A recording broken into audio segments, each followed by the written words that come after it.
Good morning, dear students. Now we see Standard 8, Science, Term 1, Unit 1. The topic is measurement. Do you know where the instrument measurement is used? Yes, it is used in every part of the world. In every places we are using measurement. For example, scale. Do you know where the scale is used? Yes, it is mostly used in mathematics. If suppose you are suffering in fever, how we measure fever? Yes, we are using thermometer to measure the fever. In this lesson, we will see about what is measurement, what is the importance of measurement, and how it is used in our day-to-day life. Now we see about measurement. What is measurement? Measurement is the process of finding an unknown physical quantity by using a standard quantity. What is measurement? Measurement is the process of finding an unknown physical quantity by using a standard quantity. We need three things for a perfect measurement. What are they? That are an instrument, a standard quantity, and an acceptable unit. Now we see the system of units. People in various parts of the world are using different systems of units for measurement. Some common systems of units are FPS, CGS, MKS. So in FPS, F stands for length, pound for mass, S for time. In CGS, C stands for centimeter, G stands mass, and the S second for time. MKS, meter for length, kilogram for mass, and second for time. Now we will see the importance of international system of units. The scientists recognized the need of using standard units for physical quantities. That was called as International System of Units. The scientists chose 7 physical units as base units, as base quantities, and defined as standard unit to measure each one.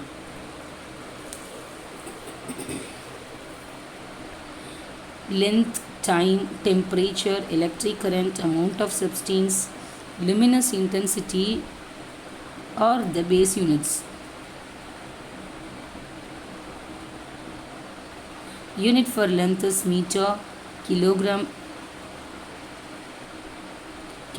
for mass, second for time, Kelvin for temperature, ampere for electric current, mole for amount of substance, and candela for luminous intensity. Now the first instrument is temperature. Temperature is defined as a physical quantity that expresses the degree of hotness or coldness of a substance. The SI unit of temperature is Kelvin, and the instrument used to measure temperature is thermometer. Celsius, Fahrenheit, Kelvin are some of the scales that are used to measure temperature. The Celsius scale is used in weather reports. Fahrenheit is used by the physician, and the Kelvin scale is used in science labs. Next instrument is electric current. Electric currents. It is defined as the flow of electric charges in a direction is known as electric current. The SI unit of the electric current is ampere. The instrument used to measure the electric current is ammeter, and the formula is I equal to Q by T. I stands current, Q represents charge, and the T represents time. Next one is amount of substance. Amount of substance is the number of entities present in a substance. The SI unit of amount of substance is mole. Mole is defined as the amount of substance which contains 6.023 into 10 power 23 entities. The number of 6.023 into 10 power 23 is known as the Avogadro number. Look at the picture. Can you count the number of copper coins in the picture? Yes, we can count them easily. But can you count the number of copper atoms in the coin? No, it is very difficult to count the number of atoms because they are not visible. The number of atoms or molecules in a substance is measured in mole alone.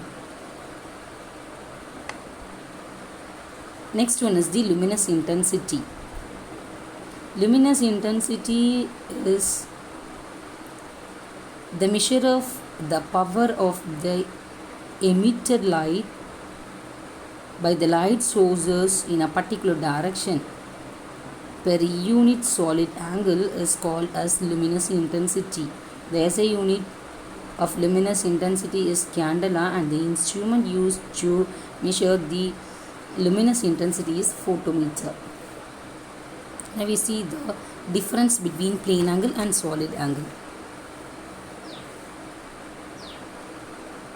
Plane angle is between the intersection of two lines or planes, but the solid angle,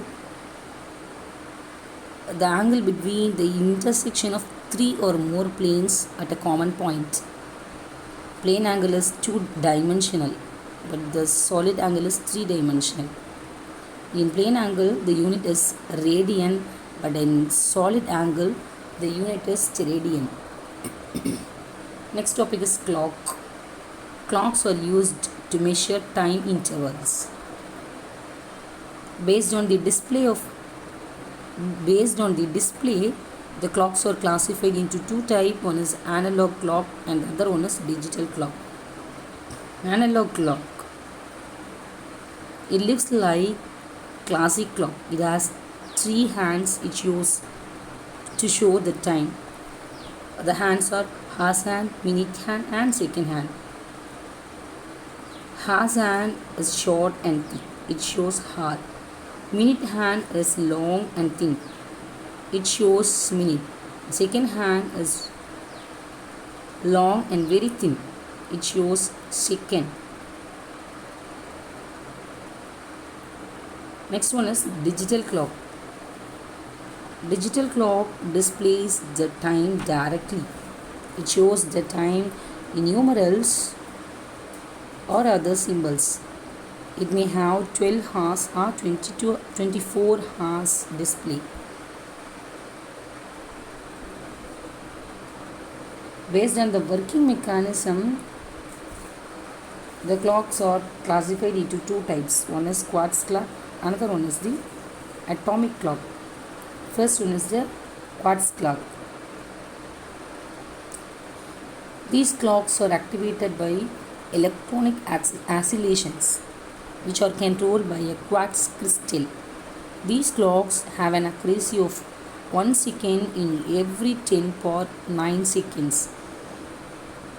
This clock is used in every places. Next one is the atomic clocks. These clocks are making use of periodic vibrations occurring within the atom. These clocks have an accuracy of 1 second in every 10 power 13 seconds. These clocks are used in atomic clocks. These atomic clocks are used in global positioning system, global navigation satellite system, and in international time distribution services. Now we see about the accuracy and precision. What is accuracy? Accuracy is the closeness of measured value to the actual or true value. Accuracy is the closeness of measured value to the actual or the true value. Precision. Precision is the closeness of two or more measurements to each other. In this picture, the first picture shows good accuracy and good precision. Second picture shows poor accuracy and good precision. And the last picture shows poor accuracy and poor precision. Now we will see about the approximation. For example, observe the resume making process in your home. Ask your elders and try to answer the following questions. The resume is made for how many persons? How could you increase the taste? How much of salt has to be added? Is there any prescribed standard for taking the ingredients? For all the among questions, look at the answer is exactly. We are adding the ingredients approximately to the taste.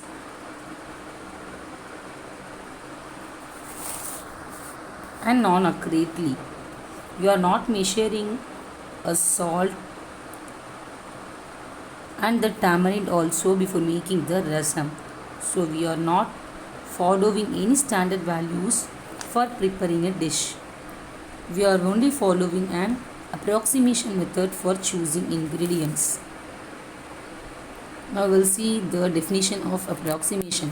Approximation is the process of finding a number which is acceptably close to the exact value of the measurement of a physical quantity. It is an estimation of number obtained by rounding of a number to its nearest place value. When the data are inadequate, physicists are in need of an approximation to find the solution for problems. Approximations are usually based on certain assumptions having a scientific background, and they can be modified whenever accuracy is needed. Rounding off. Calculations are widely used in day-to-day life to do the calculations. The result given by the calculator has too many digits. Hence, the result containing more digits should be rounded off. The technique of rounding off is used in many areas of physics. Now we see the rules for rounding off. The first rule is decide which is the last digit to keep. And the second one is leave it the same if the next digit is less than 5. And the last one is increase it by 1 if the next digit is 5 or greater than 5. Thank you, students.